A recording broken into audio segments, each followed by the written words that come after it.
Greetings and welcome to Writers on Writing. I am your host, Dr. Brenda Greene, and we are coming to you from Medgar Evers College.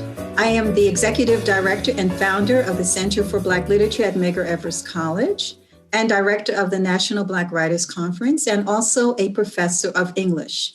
Writers from Writing comes to you every Sunday and gives you, our listening audience, to hear African writers or writers from the African diaspora talk about their work, their craft, and their lives. And we are coming to you virtually. I am so pleased to be able to interview, I think this is probably the second or third interview, with Professor GLORIA Browne-MARSHALL. Welcome, Professor Marshall. Thank you so much for having me, Brenda. So I'm going to just share with our audience some background on you. You're a professor of constitutional law at John Jay College and a founding member of its gender studies program. You teach constitutional law, race and politics, gender and justice, and evidence classes to graduates and undergraduates. You also was a visiting professor in the Africana Studies program at Vassar, and previously a civil rights attorney. You've litigated cases for the Southern Poverty Law Center, the Community Legal Services of Philadelphia, and the NAACP Legal Defense Fund. And your books and law review articles are numerous, but we're going to highlight the voting rights war, the NAACP, and the ongoing struggle for justice, the African American woman, 400 years of perseverance, the United States Constitution in African American context, and then, of course, your most recent book, She Took Justice, The Black Woman, Law and Power, 1619 to 1969. And on top of all that, you are also a playwright and screenwriter. Most recently, your play Class is a two-character play about confrontations between Blacks and whites. And your screenplay, Freeman's Men, won top screenplay awards at film festivals in New York City, London, France, and Mexico. So I want to first ask you, why are you so motivated to move from one genre to another? I look at it like a tree with a deep root, and the roots go so much into our ancestral history, into our emotional history, into our pain, and into our triumphs. And so the limbs that come from that tree, the branches, all have a part of that. And so each genre might appear separate from the outside, but I know it's all coming from the same root. I thank God that I'm able to express myself in these different ways, or else it would all be bottled up inside of me. So I really feel blessed that I've found people who are willing to publish my work and read it and feel moved by it. And in doing so, you're reaching really a much broader range of audiences, because the person who's going to view the play or the screenplay or who's going to listen to the poem may not be the same person who's going to pick up and read She Took Justice. So you're getting the message out in all of these myriad forms, and it's really, really exciting. So you just recently had the play, the two-person play, Shot. Can you talk to us about Shot? Shot is a short play about an encounter between a Black teen and a white police officer. And it was inspired by so much and so many, especially Michael Brown and George Floyd. And I know with Shot, it was something because my brother's name was Michael Brown. Oh, my goodness. Yes. And at one point I lived in St. Louis. And so I know how racially divided and racially hostile St. Louis, Missouri is, and Ferguson, Missouri. So it really sank me to a place when that happened. When I saw Michael Brown's body lying in the street coming from the Midwest, I know how hot those streets are.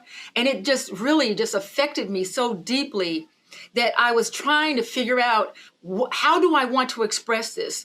What way? And so remember, being a writer across genre means my brain is going, is this a play? Is this an article? Is this a book? How do I express this? Is this a poem? And it came out as this short piece. And the question was, what if Michael Brown got to tell his own story? You really captured the words. I could hear Michael Brown. I could hear, or Trayvon Martin. I could hear the police officer. I know people like that. I mean, you and the actors you got were really, really wonderful.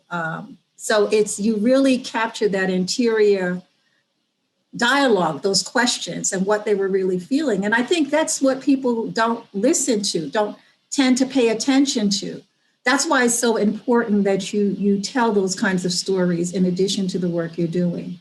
So how do we get access to the play? So pleased to say that it's been granted a grant from the Pulitzer Center in Washington, D.C., and they are going to support it going forward. Shot, and the subtitle shot is Caught a Soul. Yes. Because one thing that really came out of this whole speaking to other artists about this was that when this officer, whether or not it's George Zimmerman or, all the civilians out there, lay people who commit these types of crimes of racism, that soul is connected to them for the rest of their lives, even if they don't show it. And so there's a companion piece to Shot, Caught a Soul, and that is Dreams of Emmett Till. And that companion piece is going to be one that has a reading soon too. And with Pulitzer Center actually supporting Shot, Caught a Soul, then I think it's going to be seen by more people. But right now, it's seen online on YouTube. The reading, virtual reading. Right. Okay. And so if people want to see that, can they just go to YouTube and zero in on that?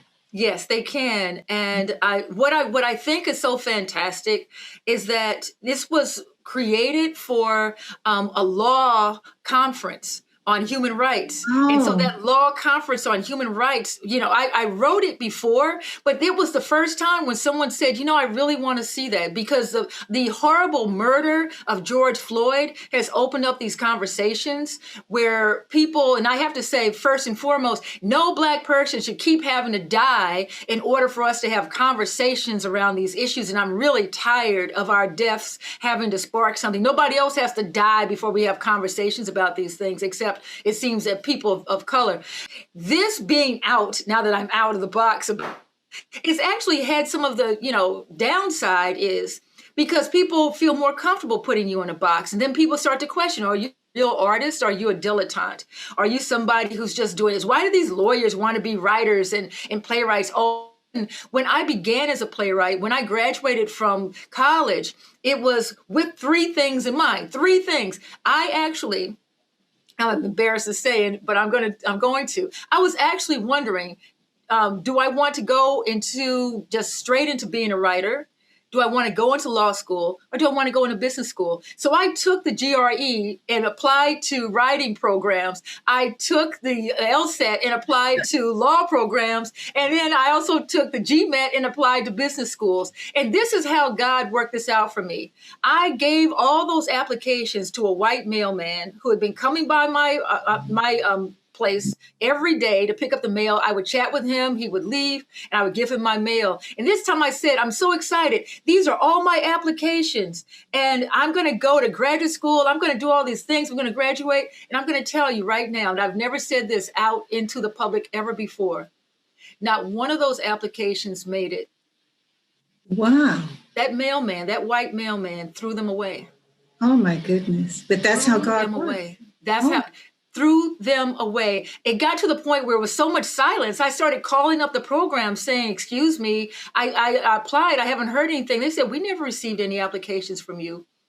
And once I started to call the other ones and realized that none of them were received, I realized what had happened. And so it just so happened after I sent that bundle of applications, I said, you know what, let me just go ahead and apply to this other school. Somebody told me about it. I'll apply to it. But I already thought I was going to somewhere else. And that was the only place I could go, because by then all the application deadlines had passed. And that's how I ended up in law school. And what a lesson in the core. And that, that's the core of everything you do. We live in a racialized society, so everything is going to stem from how we address that and how it impacts our lives. Yes. And plus, I've been bused as a child. And once you're bused from your own safe neighborhood into a white school, and when you're one of 10 Black kids, all these things become a part of your humanity and how you see the world and what you want to fix. That's right. Now, you also have the screenplay class that won a number of awards, Yes. international awards. So you're doing this. Share that story, because then you're dealing with domestic terrorism. Yes, because one of the places where I worked was Southern Poverty Law Center. And it was there that I saw people who had infiltrated the Ku Klux Klan and white nationalist organizations and supremacist groups that are hostile and not just having ideological opposition to people of color and the advancement of African Americans, but actually harming people of color and African Americans. And they had infiltrated. We would sit in the break room and they would tell me these stories about, these are white guys who look like your average white guys who could totally infiltrate any white nationalist group. And they told me some of the things that they were doing, but they said some of the worst places, Oregon and Pennsylvania. And you would think those are the seabeds of liberalism, you would think, right? You would think. And so once they told me that, it just set in my brain. And having been in Alabama during the time period of a Ku Klux Klan march, and at the same time trying to get young Black people to see throwing the N-word around, disparaging each other, what are you doing except helping to advance some hate-filled type of agenda that you don't even know you've become a part of. And so I decided to write Freeman, not just because it's a Black woman protagonist who's like out there in these other films like, Lethal Weapon and Terminator, where she's kicking butt and taking names, but she's there to protect her Black daughter who has been kidnapped, and she's going to get her back. And all of what we want to say is supposed to be there to help us is not there, because too often we think we can rely on the structures of America, and it lets us down almost every single time. And so she has to rescue her daughter on her own. And recently you're centering, that centers the women, the Black women, the Black girls, and you've of course done the book on girls. But your most recent book, She Took Justice, The Black Woman, Law and Power, 1619 to 1969, which is sitting next to you. That really is very well researched, and that's only part of the series. In telling those stories, it's so comprehensive. Can you share with our audience one or two highlights that you had, or something that you were not really aware of that really moved it? And just give us also briefly the premise of that book. The premise is in She Took Justice because, as I told you, I write across genre. And so the report on the status of Black women and girls is this very staid, traditional report on education, healthcare, criminal justice politics. You see the data. And so I do that too. I do the data and all of that. But this was something that came out of my race law and American society research. And so when I was working on race law and American society, I started to see these Black women in history. They had legal cases or actions against oppression that was law-based. And I said, wait a minute, I want to write a whole book about Black women and the law. So once I completed race law and American society, I started on this book, She Took Justice. Do you know no one was interested in this book? I worked on it for so long. I kept sending it out and people were like, oh, no, we don't know who's going to read this. Because there's still this fabrication out there that Black people don't read, that we don't care about this type of information. And so it took me a long time to actually find a publisher. And what I found and what kept me going, these are some strong Black women. I had an opportunity to read some excerpts, and we begin with Queen Nzinga. And I traveled in 2019 to Angola to do more research on Queen Nzinga. And Queen Nzinga actually negotiated a peace treaty with the Portuguese in the 1620s. She is legendary. And there are so many African queens who were not just warriors, but they were leaders. They were diplomats, and they're never spoken of. But we know about Queen Victoria and Queen Elizabeth and all these other Mary, Queen of Scots, but we don't know the intrigue and everything about these African queens, and more needs to be said about them. And I'm hoping they'll actually write a screenplay around Queen Nzinga and some of these African queens that we should know more about. And then I think about the 20 Africans who arrived in the Jamestown colony, consider that these are African men, women, and children. These are men, women, and children from Angola. So the DNA of Queen Nzinga runs through our veins. So I look at these 20 African men, women, and children who arrive in the Jamestown colony in August of 1619 as our Adams and Eve. So that we then begin the story in Africa and not beginning our story in slavery. We begin the story with Queen Nzinga and go forward with the Black women in the 1600s who are bringing lawsuits. The fact that we had Black women and not just Tituba, but we had two other Black women who were in the Salem witch trials, and lived. And how we had to use our body, mind, and spirit, our creativity and intellect to survive. And we also used the law system. I mean, we were just like Mum Bet in the 1780s, who brought a lawsuit. She went and she's enslaved, couldn't read or write, walked into a law firm and said, represent me in my case because I want to use this Constitution you're all talking about. You say you're free under the Constitution. Well, I want to be free under the Constitution. And she brings a lawsuit using this white lawyer and wins.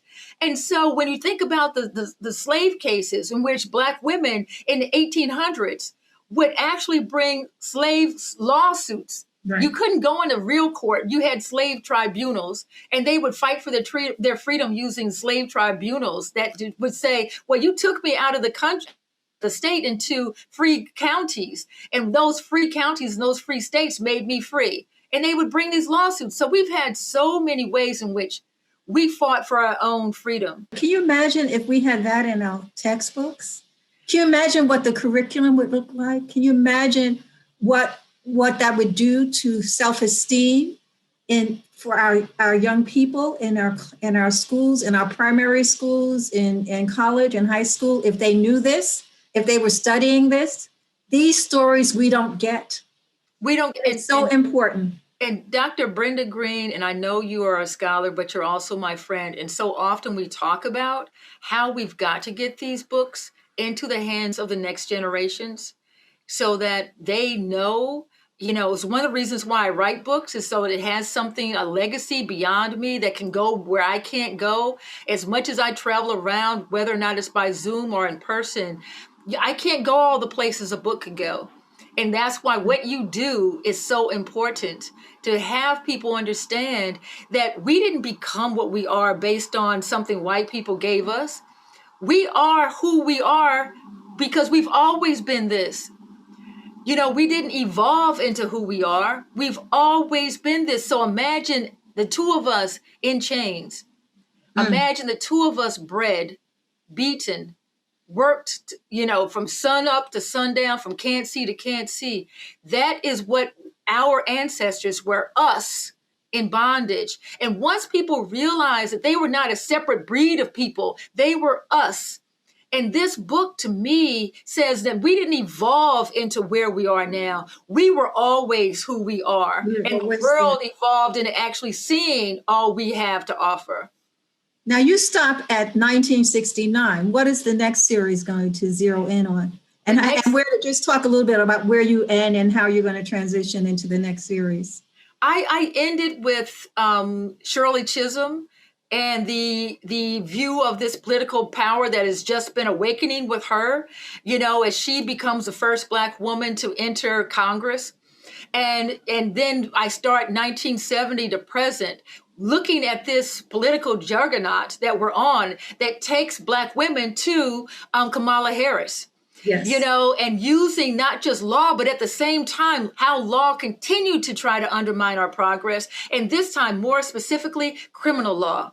And we start to see again and again how the criminal justice, or I call it the criminal injustice system, has undermined Black female progress when we see that this country has the highest number of incarcerated women in the world. This country does. And of course, the highest number of incarcerated Black women are in the United States. And so we start to see the more Black women gain political power, the more the criminal injustice system started to focus on her. And as she begins to, not only the person who was lynched in the time period of the early 1900s and later 1800s, but as she became an activist and laid the groundwork for her political progress as a Black suffragette, we see that she became under attack. And so when we have like the women gained the right to vote in 1920, the first thing they focused on was an attack on the Black woman because they knew of her political power. Black people have always had political power from the time period Black men gained it in 1870.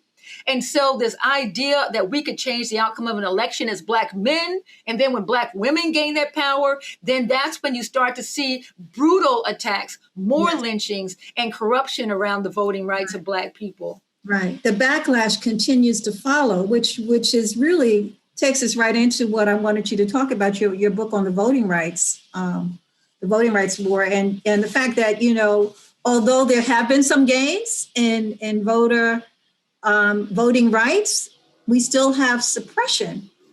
And it's kind of ironic that we had the largest number of votes in our recent election, the largest number of people voting for the president, but you still have voter suppression. So give us the premise of that book, The Voting Rights Law, and where do you see us going now, given this paradox that we have? The paradox is this country has artificially become and maintained a white superior population in number. So the white population is superior, and not in intellect, not in creativity, but in number. And that has been artificially based since the 1800s through the system of nationalization and undermining of immigration from countries of color. And so what we have is suppression of the Black vote that would allow Black people to change not just the outcome of elections, but the political thought. And this goes forward into 2045. In that year, the census has already said that this country will be majority people of color. Right. And so we've got this push-pull. And one of the push-pull that becomes the core of this is that a nation that wants to be white in population majority and white in superiority as far as economics and access to resources, as other people in this country of color rise up, there's always been ways to tap that down. And one way is to limit outside immigration from Africa, the Caribbean, Asia, and other places of color. But another way is through criminal injustice here, under education, the brutality of medical apartheid, and of course, taking away the political power to make changes in any of those areas. And so that's why my voting rights war, the title is war, because that's what it's been since the 1600s, when we had the first African couple that had land and servants of their own, white and Black servants of their own, Mary and Anthony Johnson. That land-bearing status of theirs as Africans also gave them a political voice and a right to vote. And as soon as they gained that, they were like pretty much run out of the colony in the 1600s. And so it's 2 steps forward, 1 step back with voting rights. Always, one of the first cases before the Supreme Court of the NAACP in 1915 was a voting rights case. Every time we get to that political power point, that's when you see the voter suppression. It's taken so many different forms, but it's always there. And we're seeing it right now.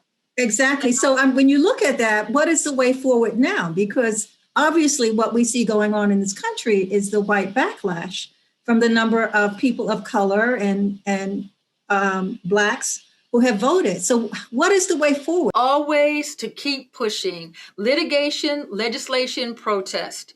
Those that are the 3 things I say all the time that we must have to create social change. Say that again, please. Litigation, legislation, protest. Those 3 things have made the difference every single time in every area. And we come together with a vision, because without vision, the people perish. So what is the vision that we have going forward? Because for us to be here today speaking to one another, we had generations back with a vision of what freedom is. So we need to ask that question. What does freedom look like in 2045? And I ask this question of young people quite often, and to hear their idea, because it's got to be a freedom, not for us. It's got to be a freedom for a generation unknown. So as we come to a close, because you and I are in the same situation, working with young people, many who are disaffected by what they see going on, how do we keep them motivated? How do we sustain that energy that they have? How do we keep them visionary to continue to going and to realize that they do have a chance, that they can affect change? They need to understand the situation they're in, that racism exists, but also they need to understand the ancestral struggle, that there's always been a push against it. And as long as we stay in this country, we're going to be in this struggle. And the struggle actually, for me, brings hope. Because if you sit back and think that the struggle is just going to run over you and racism is all, that white people are God and white people are not God, I don't know why they think they are, but they're not. They're not even the closest thing to God. Okay, only God is God, So when you realize that people have gotten this far through pushing, these Black women who over centuries have continued to push against racism and sexism, and sometimes had to push against their own people. Black women had to push against white women who didn't want to recognize their equality, had to push against Black men who didn't want to support their equality. And we keep continuing to push. We are the idealized sense of feminism as Black women. We are the ones who have shown what it's like if you're going to be completely equal and stand in your own authority. And so I look at young people and say, read more about what's happened in the past, understand, as with Sankofa, what your situation is presently, and think about a future that's well beyond anything you feel you can have today. Think about the most idealized future possible and start working toward it, and do it in a sense that you may not get there, as Dr. King said. You may not get there, but someone else who looks like you will. And that promise, that investment has to be enough to carry us, because that's what carried generations before to get us to this point. Right. And that's the responsibility that we have to be on this earth, isn't it? So I want to thank you, Professor Gloria Browne-Marshall, for having this conversation with me, for doing the work that you do, for inspiring us, for having all those teachable moments in your classrooms and your forums and your conferences and in the writing you do. And I want to remind our listening audience you can support the work that Gloria Browne-Marshall is doing by purchasing her books. She Took Justice. Why don't you just share with us the books and how they can get more information on what you're doing? Well, She Took Justice, The Black Woman, Law, and Power is available now, and I'm really excited about that. And I'm excited that this is my first real time to talk about She Took Justice, and I thank you for having this forum. The Voting Rights War is available in all these places where we go, as is She Took Justice, to get our books. And if you were really a nitty-gritty constitutional person, the Constitution, Major Cases and Conflicts is my textbook on constitutional law that I teach and enjoy so much.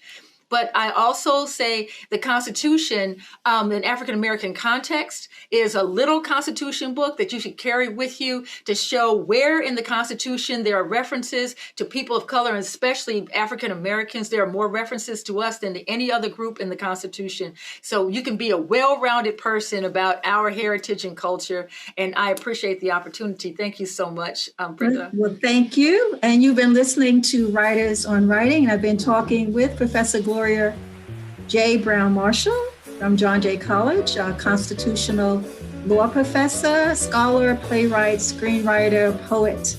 Thank you so much. And you can write me at writers@mec.cuny.edu. Take care. Look forward to reading more of your work. Thank you. Bye.